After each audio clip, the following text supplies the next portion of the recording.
Perkenalkan, nama saya Vanessa Nayawan dengan NIM 21142010799. Saya adalah mahasiswa aktif di Universitas Pembangunan Indonesia Manado, Fakultas Keperawatan, semester 3, kelas A2.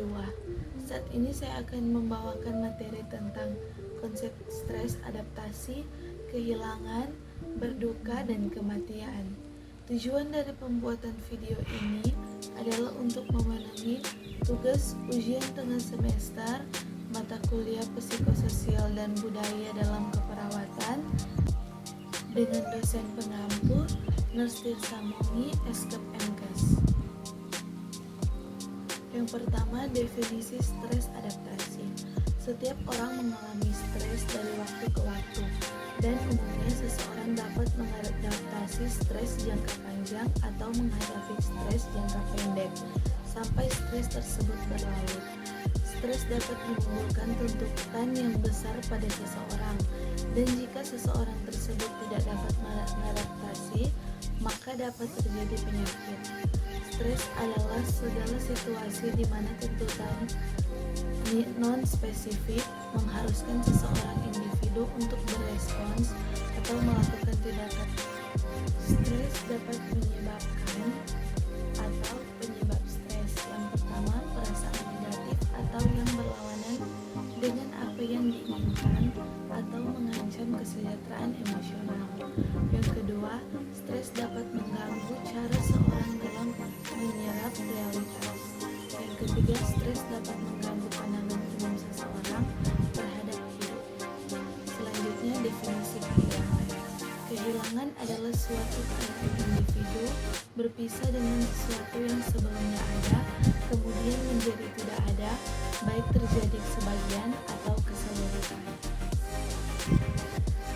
Macam-macam kehilangan. Pertama, kehilangan objek eksternal. Yang kedua, kehilangan lingkungan yang telah dikenal. Yang ketiga, kehilangan orang terdekat. Yang keempat, kehilangan aspek diri. Dan yang kelima, kehilangan hidup. Selanjutnya, definisi berduka. Berduka adalah respon emosi yang diekspresikan terhadap kehilangan yang dimanifestasikan adanya perasaan sedih, gelisah, cemas, sesak nafas, susah tidur, dan lainnya. Berduka merupakan respon normal pada semua kejadian kehilangan. Selanjutnya, jenis-jenis berduka. Ada 4 jenis berduka. Yang pertama, berduka normal terdiri atas perasaan, perilaku, dan reaksi yang normal.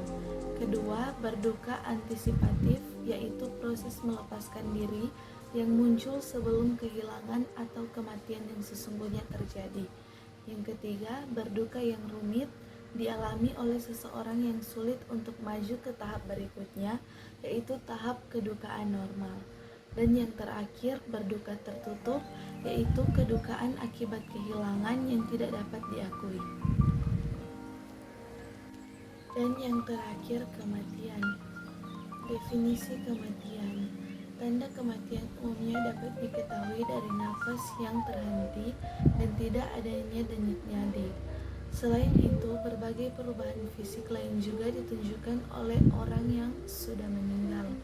Perubahan inilah yang menjadi rujukan dokter untuk menentukan penyebab dan perkiraan waktu kematian. Itulah yang dapat saya sampaikan mengenai konsep stres adaptasi, kehilangan, berduka, dan kematian. Semoga materi yang saya sampaikan